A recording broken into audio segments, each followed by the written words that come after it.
안녕하세요. 자, 지난주에 저희들 건축법 진도를 그 집 마무리를 했었죠.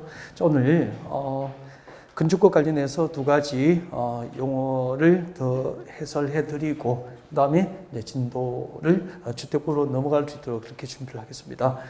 자, 오늘 첫 시간에 건축법에서 이제 마무리하게 될 용어는 지금 여러분 입문과정 교재에는 아직 나와 있지 않아요. 그래서 교재는 그냥 두시고 앞을 보면서 잠깐 강의를 들을 수 있도록 그렇게 했으면 좋겠습니다. 건축법상 건축선이라고 있습니다. 건축선. 건축선이 무엇일까라고 하는 이야기를 잠깐 좀 하겠습니다. 자, 건축선은 대지에 건축물의 건축이나 공작물 설치를 허용하는 건축 허용 한계선, 그 건축 허용 한계선을 건축법에서는 건축선이다라고 하게 됩니다. 대지의 건축물의 건축을 허용하는 건축 허용 한계선이 뭐죠? 건축선, 그렇게 얘기를 해요. 네, 읽어볼까요?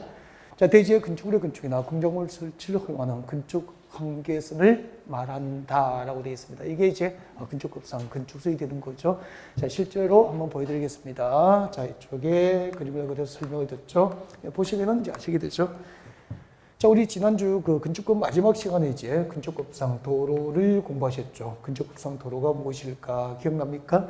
자, 건축법상 도로는 보행과 차량 통행이 모두 가능한 소유너비 몇 미터? 4미터. 소유너비 4미터 이상인 도로와 그 예정 도로를 건축법상 도로다라고 했을 거예요. 자, 이 도로는 건축법상 도로의 소유너비 4미터 이상인 도로다라고 합시다. 네. 자, 이 도로 양쪽에 이제 이렇게 대지가 접하고 있습니다. 이 대지예요. 네, 대지가 이렇게 접하고 있다라고 가정을 하죠. 자, 여기가 이제 지목이 대라고 하고 건축법상 대지에 해당한다라고 가정하면은 건축설이 뭐냐면은 이 대지에 건축할 수 있는 건축물, 이 대지에 건축하는 건축물이 이 대지에 건축물의 건축을 허용하는 건축 허용 한계선을 건축설이라고 그래요. 자, 그러면은 건축법상 건축수는 원칙주로 어떻게 지정하느냐 하면은 건축법상 건축수는 대지와 도로의 경계선, 이게 대지와 도로의 경계선 맞죠? 이것을 건축법에서는 무엇이라고 한다? 건축선이라고 불러요. 대지와 도로의 경계선을 건축법에서 건축선이라고 한다. 그런 이야기 됩니다. 네. 자, 그러면은 건축선은 이 대지의 건축물의 건축을 허용하는 건축 허용 한계선이 건축선이라고 했으니까 만약에 이 대지에다 이제 건축주가 건축을 합니다. 이렇게 이제 건축주가 건축을 하면은 이 건축물은 이 건축 허용 한계선은 건축선을 1mm도 이렇게 도로 쪽으로 넘어서 이렇게 돌출하여 건축을 할 수 있다, 없다는 그 건축 허용 한계선을 건축선이라고 하는 거죠. 그러면은 우리 지금 학원이 있는 이 대지 있죠. 이 대지하고 근데 학원 입구에 도로가 있잖아요. 그러면 그 도로하고 이 대지의 경계선이 무슨 선이 됩니까? 건축선이 되고요. 이 건축물은 그 건축선의 허용 한계선을 1mm도 넘어서 도로 쪽으로 이 건축물이 돌출할 수 없다는 거죠. 그 건축 허용 한계선을 이제 건축선이다라고 합니다. 만약에 이제 우리 가정을 해보자고. 이거 서울의 강남대로라고 가정해 봅시다. 강남대로예요.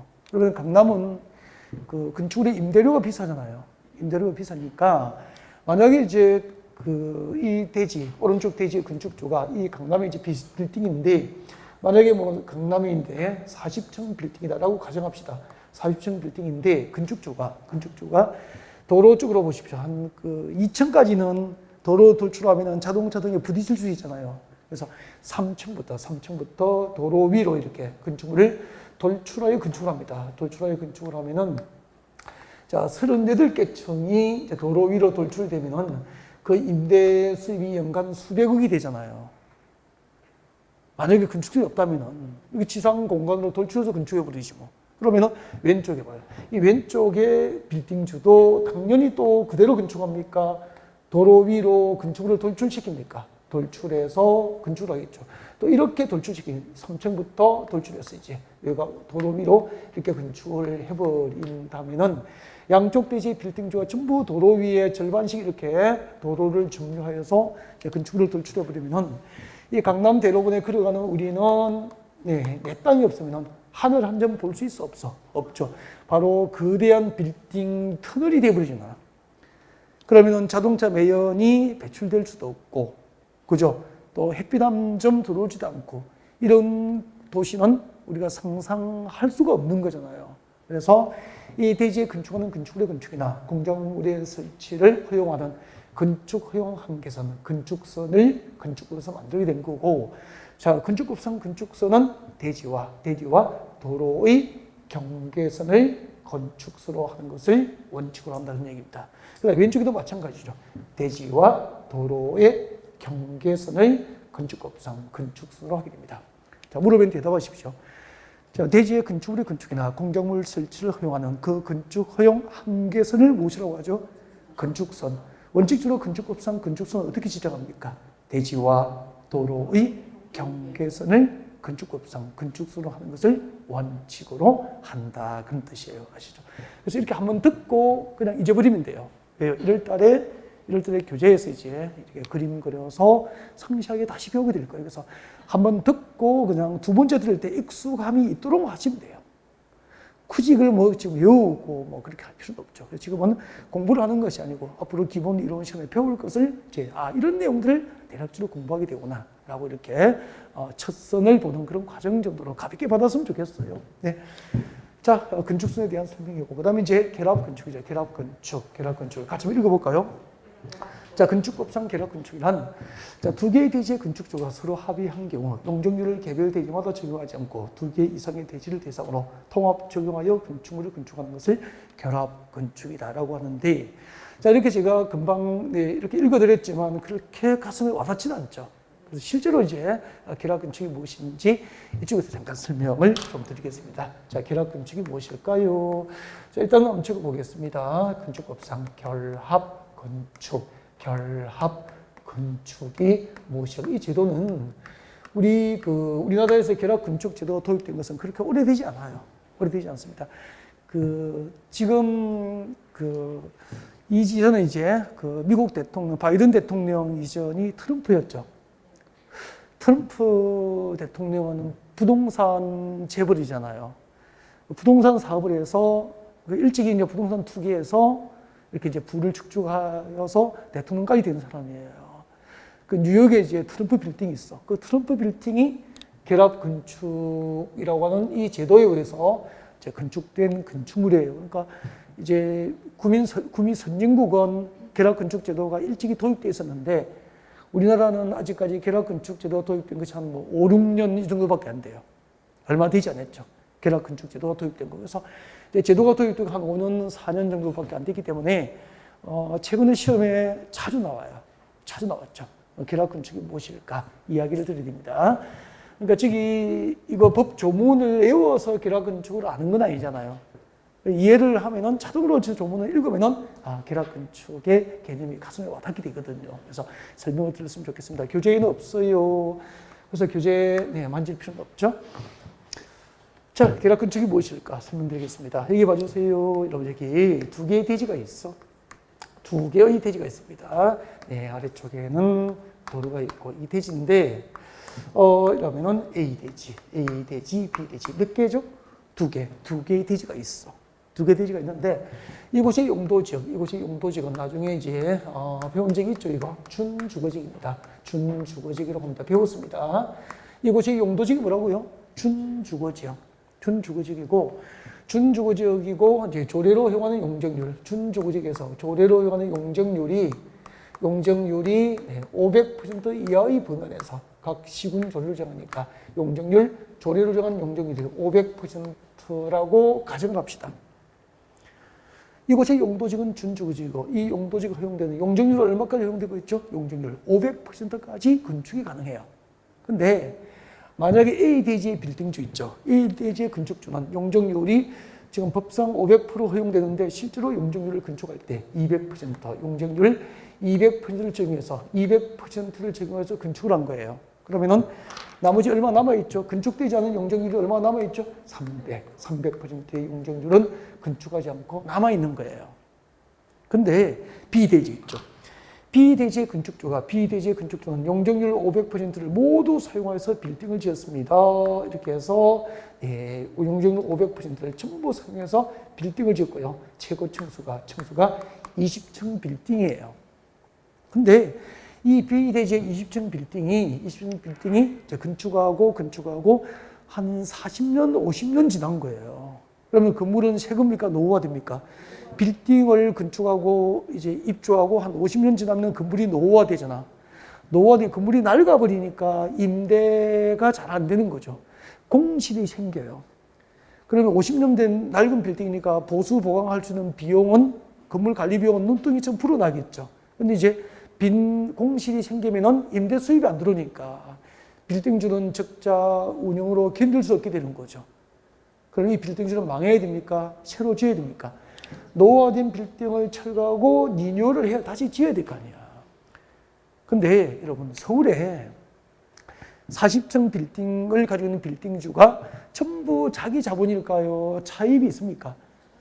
대부분 대치죠. 저도 촌놈이 돼가지고 처음 서울 가서 강의할 때 강남의 부자들은 진짜 다 자기 건 줄 알았어. 난 순진해가지고.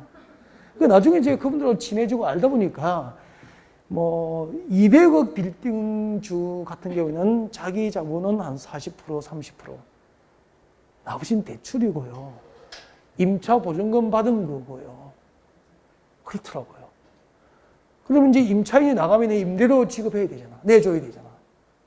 그 다음에 대출 받았으니까, 그죠? 수억씩 임대료, 연간 수십억씩 세금, 대출 이자 내야 되잖아.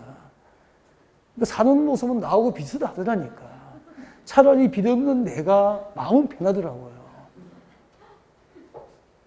우리나라 재벌들도 삼성 이렇게 오늘들도 전부 자기 돈이던가요? 다 주식입니까? 주식이잖아.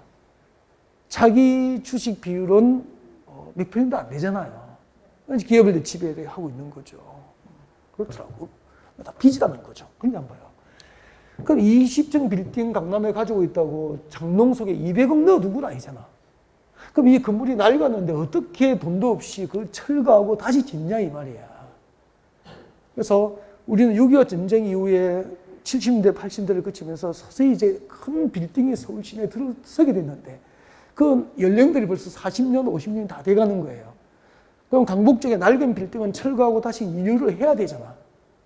그래서 제도가 필요한 거죠. 이 낡은 빌딩을 현금을 장롱석에 수백억씩 넣어두지 않은 건축주가 어떻게 리뉴얼을 할 수 있을까? 이치를 생각해봐. 여기에 건축되지 않은 용적률이 얼마 남아있죠? 300이에요. 여기에 조례를 허용한 용적률이 본래 얼마 허용되죠? 500. 이것을 철거하고 20층 빌딩을 철거하고 다시 리뉴얼을 할 때 대지 간의 최단거리가 100m 이내인 경우에는 여기 건축되지 않은 용적률을 매매를 통해서 가져올 수 있어요. 그래서 두 개의 대지 소유자가 합의하면은 용적률을 통합 적용하여 건축이 가능한 제도가 계략건축이에요. 이해가 되죠? 그러면은 여기 본래 조례로 허용하는 용적률이 500이고 인근에 A 대지 용적률 300을 사오면은 새로 빌딩을 리뉴얼할 때 용적률 500% 적용합니까? 800%입니까? 용적률을 800%를 주면서 건축을 하면은 강남에 20층 빌딩 철거하고 예를 들면 30층 빌딩을 건축할 수 있게 되는 거죠. 그러면은 본래보다 몇 개 층을 더 건축했죠? 10개 층을 더 건축했잖아. 그럼 강남의 빌딩 10개 층을 분양하면은 수백억이 들어오겠죠. 맞죠? 그러면은 이 땅을 담보로 제공하고 그 용적률로 추가로 높게 건축된 그 빌딩 분양 대금하고 하면은 건물을 리뉴얼할 수 있겠죠. 그래서 낡은 빌딩을 가진 건축주가 크게 자기 자본을 구하지 않고도 이렇게 용적률을 통합 적용하여서 건물을 빌딩들을 리뉴얼할 수 있도록 도입된 제도가 결합건축 제도예요. 그러니까 현장 이야기를 들으니까 결합건축이 무엇인지 실제로 알게 되잖아. 그러면은 우리 서울에 낡은 빌딩을 가지고 있는 대지가 2개가 있으면은 그 2개의 대지에 낡은 빌딩을 철거해버리고 용적률을 통합해서 높은 빌딩을 건축하여서 부동산 투자와 부동산 개발이 가능한 시대가 된 거예요. 그 우리 지난주에 이런 걸 배웠잖아. 단독주택, 다세대주택이 밀집된 지역에 건물이 노후화되고 기반시 열악하면은 재개발 지역 맞죠? 근데 재개발하겠다고 정비구역 지정했다가 사업성이 없으면 재개발을 포기하는 거, 정비구역을 해제하는 거예요. 그럼 거기다가 주거환경 개선 구역을 지정해요. 그럼 지난주 배울 때 단독주택, 다세대주택이 밀집된 주거환경 개선 사업은 철거 방식입니까? 보전 방식입니까? 보전 방식으로 하거든. 그러면은 그 동네 기존 건물은 보존하는 것을 원칙으로 하면서 낡은 빌딩만 개별적으로 점진적으로 리뉴얼해 가는 거예요. 그러면 철거되지 않은 그 지역의 낡은 빌딩을 건축주가 리뉴얼할 때 이 결합 건축 제도를 통해서 부동산 개발이 가능해지게 된 거예요.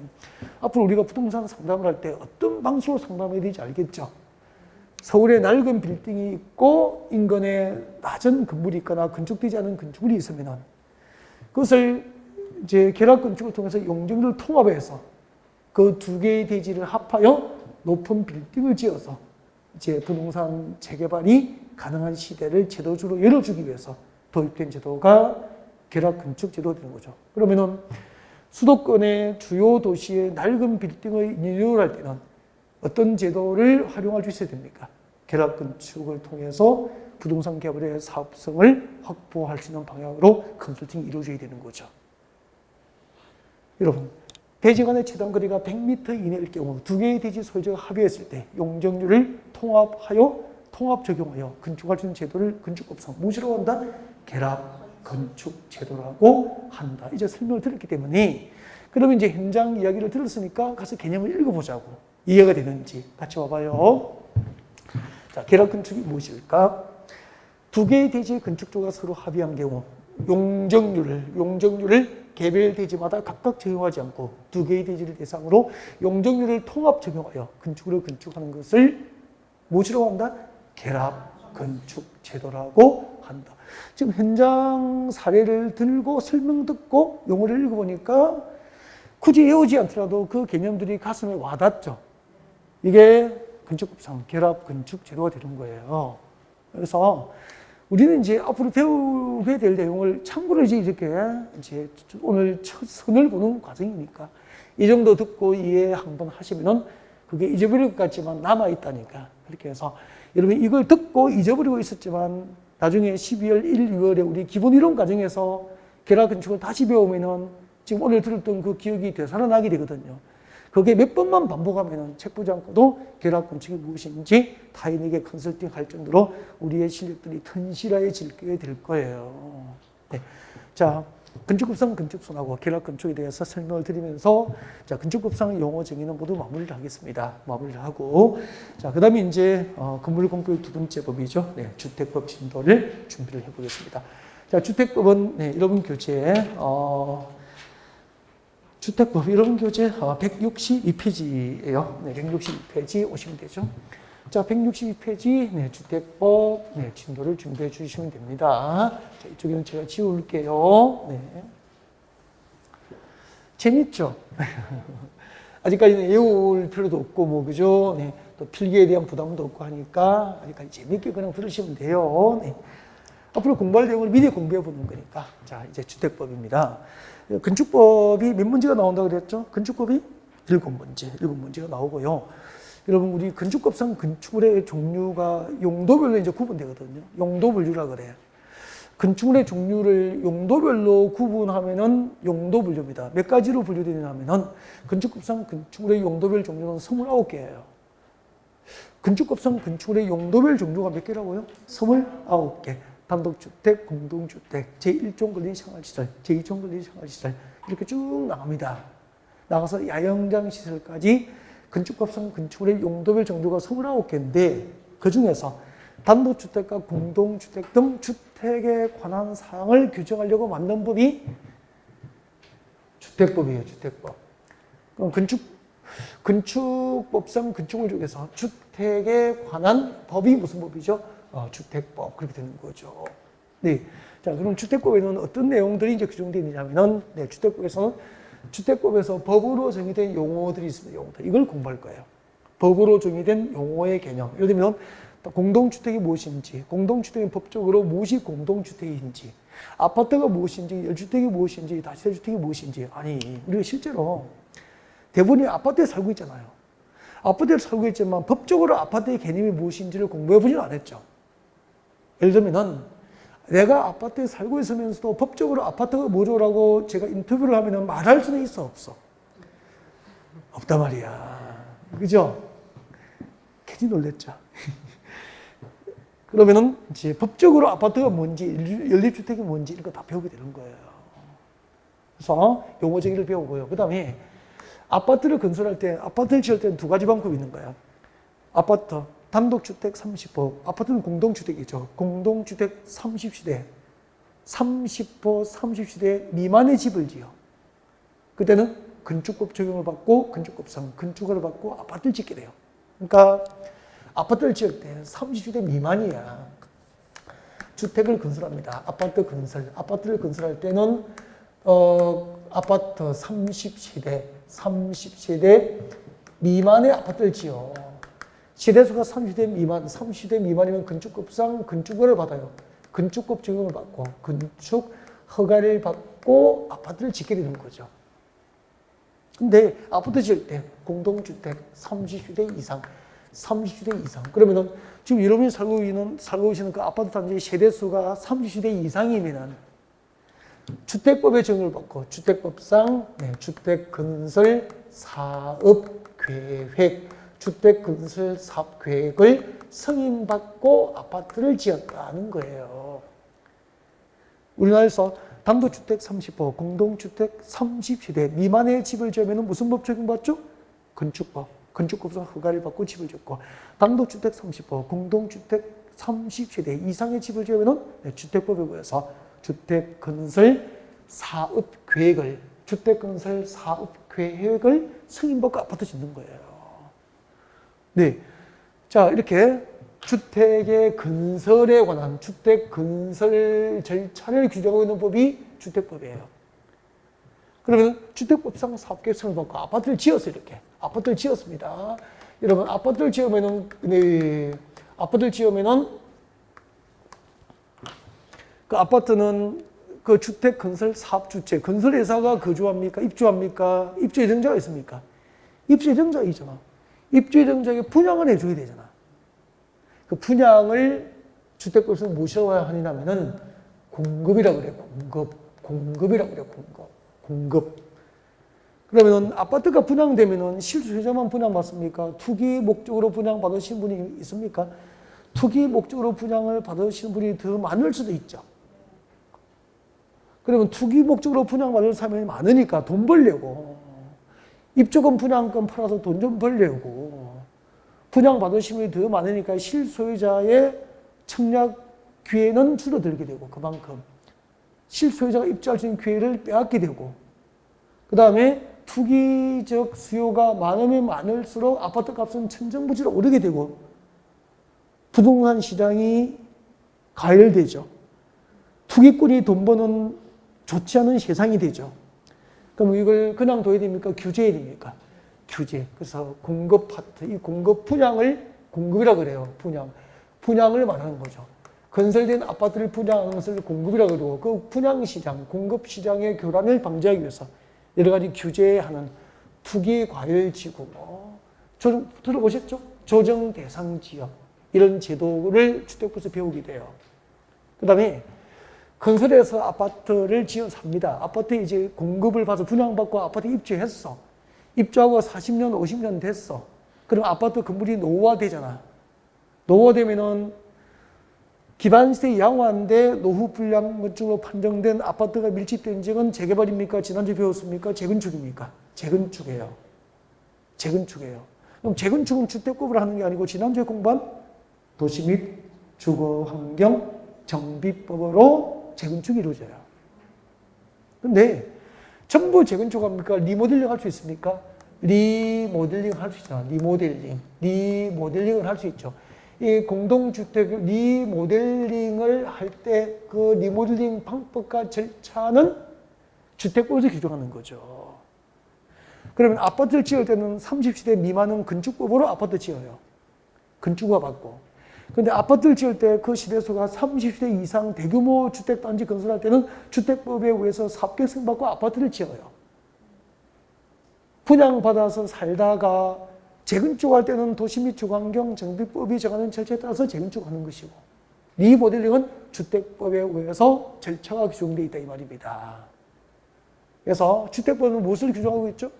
용어에 관련된 사항, 주택 건설에 관한 사항, 그리고 건설된 아파트 분양, 즉 공급에 관한 사항, 공급된 아파트 리모델링에 관한 사항 등을 내용으로 정하고 있는 법이 무슨 법이다? 주택법이다. 주택법의 큰 중심 내용을 여러분에게 소개한 거죠. 용어에 관한 사항, 건설에 관한 사항, 그리고 분양을 뭐라고 하죠? 공급에 관한 사항. 그리고 분양받은 아파트 살다가 재건축합니까? 리모델링합니까? 리모델링 절차에 관한 사항 등을 내용으로 하는 법이 주택법이다라는 이야기고요. 그러면은 우리 입문과정에서는 앞으로 이런 건설 파트, 공급 파트, 리모델링 파트를 공부하기 위해서 용어에 관한 사항을 입문과정에서 공부한다 이 말이죠. 주택과 공부해야 되는데 공동주택이 무엇인지, 공동주택의 종류는 무엇인지를 모르면 안 되잖아요. 주택법상 공동주택이라는 얘기 적어놨습니다. 이 책에 나중에 다 나온단 말이야. 그래서 지금 여러분 교재 162페이지 봐요. 162페이지 보면은 여러분 교재 162페이지에 용어정의에 주택이 나와 있고, 주택의 규모에 보니까 단독주택과 공동주택 나누어져 있죠. 공동주택을 동그라미 하시면 돼요. 공동주택의 종류가 세 가지가 있잖아. 밑줄 긋죠. 주택법상 공동주택이라는 세 가지가 있어요. 밑줄 긋죠. 뭐죠? 아파트, 연립주택, 다시대주택을 밑줄 긋시면 되고, 그 다음에 이제 고개를 드시면 되죠. 아파트가 무엇일까? 여기 보십시오. 자, 주택법상 공동주택에는 세 가지가 있습니다. 아파트, 연립주택, 다시대주택. 이 세 개는 외워야 되죠. 주택법상 공동주택에는 아파트와 연립주택과 다시대주택이 있는데, 이제 이런 것은 입문과정에서만 해요. 입문과정에서만. 기초과정에서만 지금 배우는 거죠. 아파트가 뭐냐면 앞으로 딱 이래야 법대로 해야 돼. 공동주택 중에서 아파트란 주택으로 쓰이는 층, 주택으로 쓰이는 층이 몇 개? 5개층 이상인 주택은 아파트가 되는 거죠. 그러면 여러분 살고 계신 그 주택이 지금 아파트라면은 주택으로 쓰고 있는 층이 5개층 이상이거든. 그래서 아파트로 부르는 거예요. 아파트가 뭐죠? 이걸 외워놔야 돼. 주택으로 쓰이는 층이 5개층 이상인 층입니다. 그걸 아파트라고 하는 거야. 그럼 만약에 안 봐요. 잠깐만 안 봐요. 이제 얘기해 봐 주세요. 이 건물이 주택이에요. 공장이라고 했습니까? 주택이라고 했습니까? 주택이에요. 주택. 근데 몇 층인지 한번 보세요. 네. 몇 층이죠? 5층이죠. 그럼 제가 시험 문제 낼게요. 자, 주택으로서 5층인 건축물은, 주택으로서 5층인 건축물은 주택법상 아파트이다. O 묻겠습니까? X가 되는 거죠. 주택으로서 5층인 건축물은 아파트이다 하면은 틀리죠. 왜냐하면 한 봐요. 주택인데 잠깐만 봐요. 여기 1층에 기둥만 있는 건물 보셨습니까? 우리 원룸 같은 거 주차장 확보하려고 1층에 기둥만 있잖아요. 기둥만 있으니까 이건 주택으로 쓰는 층이 아니잖아. 여기는 건축물의 출입 통로로 쓰거나 주차 용도 등으로 쓰잖아. 그럴 수도 있는 거잖아요. 그래서 이 건물은 공장입니까? 주택입니까? 주택인데 층수는 5층인데 주택으로 쓰는 층은 1층을 제외하고 2, 3, 4, 5만 주택으로 쓸 수 있는 거잖아. 그러니까 주택으로서 5층인 건축물은 아파트이다라고 하면서 틀리죠.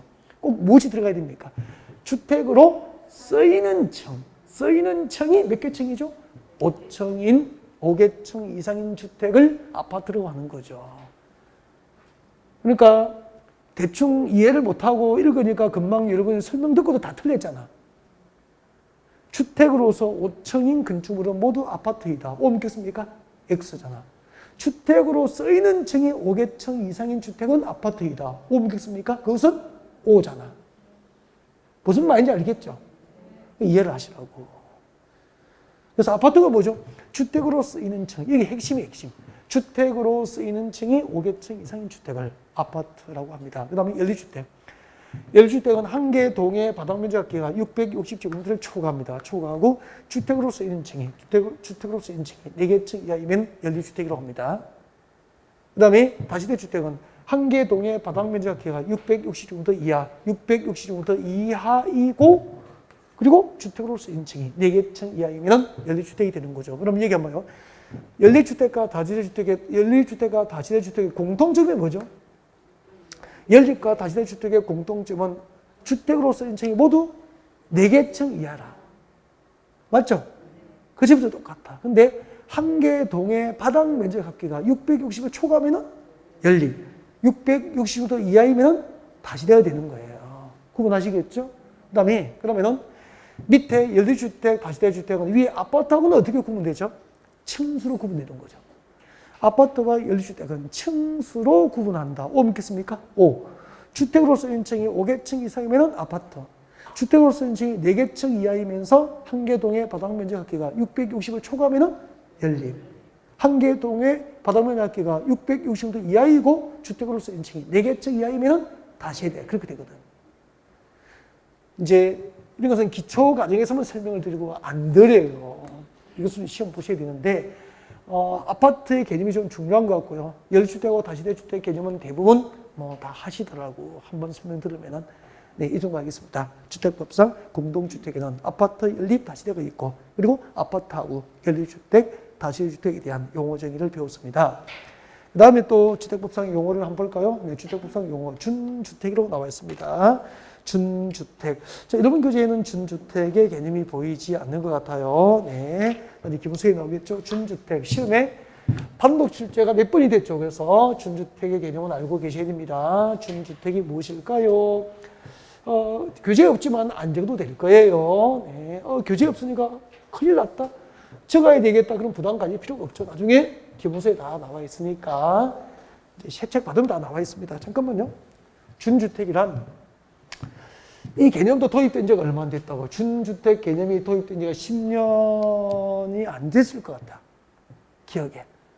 준주택이라고 하는 개념을 만든 지가 10년 남짓, 10년 살짝 안 된 것 같아. 그럼 준주택은 주택이 아닌데 준주택 개념을 왜 주택부에 도입했을까? 국회에서 왜 도입했을까? 그 이유를 제가 다 알고 있죠. 준주택의 개념을 만든 이유가 여러분 한 7, 8년, 한 10년 전, 한 7, 8년 전에 서울에 고시원 화재 사건이 있었어요.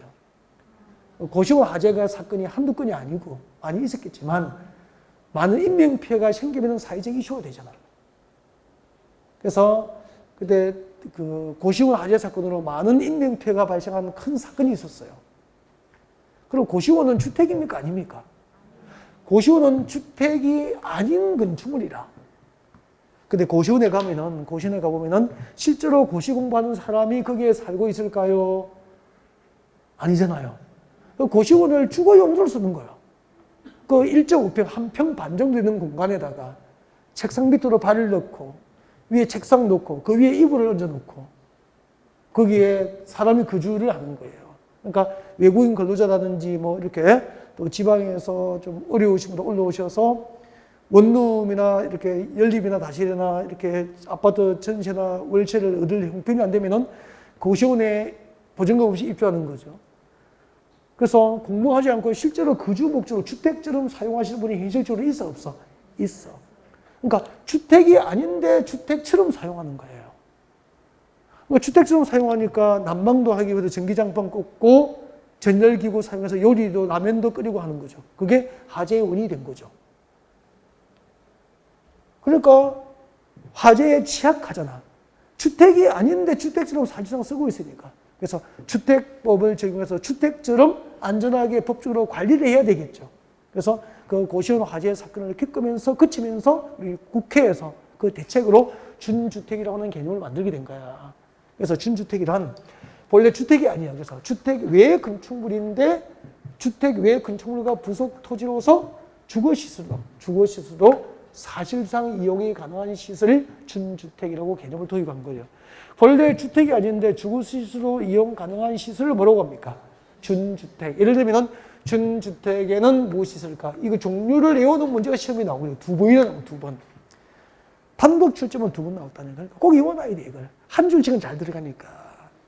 그래서 주택법상 준주택에는 기숙사, 기숙사, 다중생활시설, 노인복지주택, 오피스텔이 있다. 그래서 앞에 글자 따서 외우러 갑니다. 기, 다, 노, 오 그렇게 돼요. 재미가 없잖아. 그래서 제가 이렇게 외우라 그래요. 기다노 얼씨거나 절씨거나 기다노 그렇게 외우라 그래. 좀 아침에 힘들긴 힘드네요. 올라가지도 않고. 기다노 얼씨거나 절씨거나 기다노 기다노가 뭐죠? 기숙사, 다중생활시설, 노인복지주택, 오피스텔. 안 잊어버리겠죠. 이 정도 해놓고 잊어버렸다가 문제풀이 할 때 다시 한 번 더 점검하고 외워도 괜찮겠죠. 이런 것은. 그러니까 이런 걸 평소에 외우고 쪽지해줘서 그럴 필요는 없는 거죠. 외우지 말라고 해도요. 문제풀이 할 때 나오면 다 외우게 되더라고. 그래서 내년 7월 이후에 외웁시다. 주택이 아닌 건축물인데, 주택 외 건축물인데 사실상 주거시설로 이용 가능한 시설을 뭐라고 합니까? 준주택. 준주택에는 무엇이 있죠? 기단후 여기까지. 이런 것은 지금 외울 필요는 없습니다. 아직까지는. 문제풀이 할 때 외우면 되죠. 그 다음에 또 볼까요? 네. 국민주택. 국민주택 여러분 162페이지 있습니다. 162페이지 제일 밑에 봐요. 자, 주택 자금에 따라서 국민주택과 민영주택으로 구분되는데 국민주택은 별표를 2개 입니다. 너무 중요합니다. 국민주택은 별표를 2개 합니다. 너무 중요합니다. 국민주택이 무엇일까요? 별표 2개 해주세요. 이렇게 하시면 되겠네요. 당구장 표시 2개. 당구형 표시 몇 개? 2개. 국민주택. 왜 국민주택이 중요하죠? 이거 제가 처음 강의할 때부터 국민주택 개념은 있었다. 20년 전에도 개념이 있었다고요. 주택급상 국민주택이 무엇인지. 그러니까 20년 전에 있었는데 한 10여 년 전까지 단독으로 출제됐었어. 거의 뭐 3년에 2번 정도 꼬박 출제가 됐었다. 그때는 국민주택 나오면 별표 3개 막 그랬거든요. 근데 한 10년 전에 도시형 생활주택이 생긴 거예요. 오늘 배울 거예요. 도시형 생활주택이 도입되면서 도시형 생활주택이 시험이 많이 나오다 보니까 국민주택이 출제에서 밀리게 된 거예요. 근데 재작년에, 한 3년 전에 국민주택 개념이 조금 개정이 되면서 최근에 들어와서 또 국민주택이 꾸준히 출제가 됩니다. 그래서 새롭게 강좌를 등장한 거예요. 국민주택이 무엇인지는 이런 것을 봐요. 이 법이 규정한 그대로 개념 연습을 최소한 봄에 생각날 정도로 해야 되는 거야. 국민주택이라 하면 여기 잘 보세요. 다음 중 어느 한 개에 해당하는 주택으로서 다음이 뭐죠? 여기 한 개, 2개죠. 여기 한 개, 2개 이걸 동그라미 1번이라고 볼게요. 편의상. 이걸 동그라미 2번이라고 하죠. 동그라미 1번과 2번 중 한 개에 해당하는 주택으로서 그 규모가 국민주택 규모 이하인 주택을 국민주택으로 하는 거야. 동그라미 1번에 해당하고 국민주택 규모 이하이거나 동그라미 2번에 해당하고 국민주택 규모 이하이면은 주택법상 무엇이 되는 겁니까? 국민주택이 되는 거예요. 그러니까 국민주택은 국민이 사는 주택 개념이 아니고 법으로 정의된 대로 해야 돼. 그럼 하나 해봅시다. 이게 한번 봐요. 국가지방자치단체, 한국토지대공사, 지방공사 여기까지는 공공사업주체라 그래요. 민간사업주체입니까? 공공사업주체입니까? 국가는 공공사업주체가 되는 거죠. 국가지방자치단체, 한국토지대공사, 지방공사를 공공사업주체라고 합니다. 다시 합니다. 여러분, 국가지방자치단체, 한국토지대공사, 지방공사를 무엇이라고 합니까? 공공사업주체라 그래. 거기 교재 보세요. 교재 국민주택의 동그라미 1번 밑줄 껐죠? 국가 밑줄 껐습니까? 빨리 줄 껐죠? 지방자치단체 빨리 줄 껐죠? 한국토지대공사, 지방공사, 국가지방자치단체, 한국토지대공사, 지방공사를 뭐라 그래요? 공공사업주체라 그래. 자, 공공사업주체가 건설하는 주택으로서 어디에 해당해야 됩니까? 국민주택 규모 이하이면은 국민주택이 되는 거라. 국가 등 공공사업주체가 건설하는 주택으로서 국민주택 규모 이하이면은 국민주택이 돼요. 그 다음에 동그라미 2번 봐요. 교재 동그라미 2번 보세요. 국가 또는 지방자치단체, 국가 또는 지방자치단체 재정 동그라미 재정. 교재 재정 동그라미예요. 국가 또는 지방자치단체의 재정 또는 주택도시기금 동그라미예요. 그럼 이렇게 되잖아. 재정 또는 주택도시기금으로부터 그렇게 되는 거야. 재정 또는 주택도시기금으로부터 밑줄 거예요, 이제. 재정 또는 주택도시기금으로부터 자금 지원을 받고 건설되거나 개량되는 주택으로서 어디에 해당해야 되죠? 국민주택규모 이하에 해당하면 국민주택이 되는 거야. 그러면은, 자, 제가 해볼게요. 자, 같이 해봅시다. 거기 들죠? 주택법상 국민주택이란 동그라미 1번에 해당하고 국민주택규모 이하이거나 동그라미 2번에 해당하고 국민주택규모 이하면 이 법상 국민주택이 되는 거예요. 다시 할게요. 자, 주택법상 국민주택이란 국가 등 공공사업 주체가 건설한 주택으로서 국민주택규모 이하인 주택이거나 재정 또는 주택도시기금으로부터 국가나 자치단체의 재정 또는 주택도시기금, 재정 또는 주택도시기금의 자금 지원을 받고 건설 개량되는 주택으로서 국민주택 규모 이하이면 무엇이 되는 겁니까? 국민주택이 됩니다. 이걸 나중에 숙달되면 이렇게 외워야 돼요. 국가 등 공공사업주체가 건설한 주택으로서 국민주택 규모 이하이거나 재정 또는 주택도시기금에 자금 지원을 받고 건설 개량되는 주택으로서 국민주택 규모 이하면 무엇이 되는 거죠? 국민주택이다. 이렇게 법으로 정의한 대로 쫙하게 개념을 연습하셔야 돼요.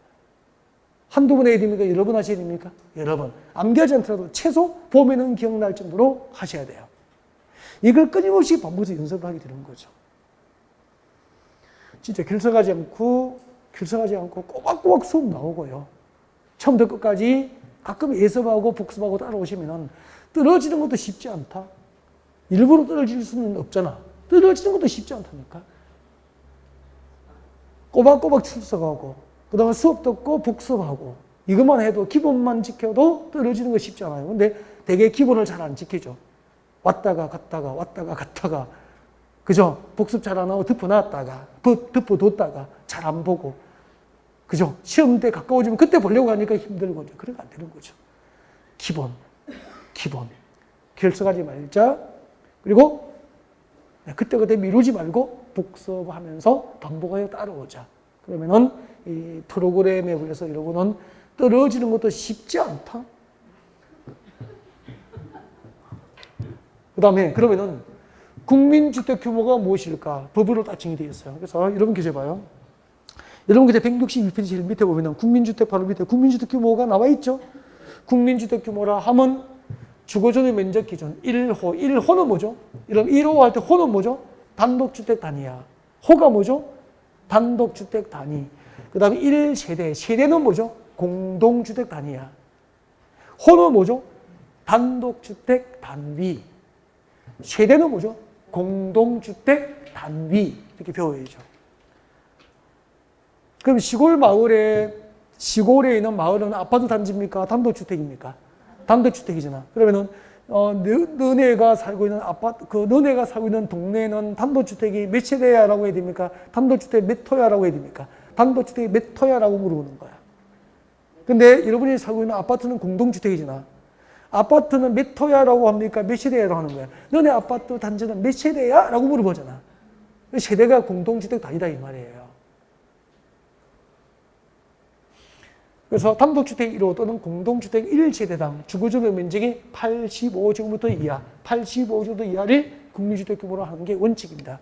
85제곱미터 이하 출국과 원칙 적어요.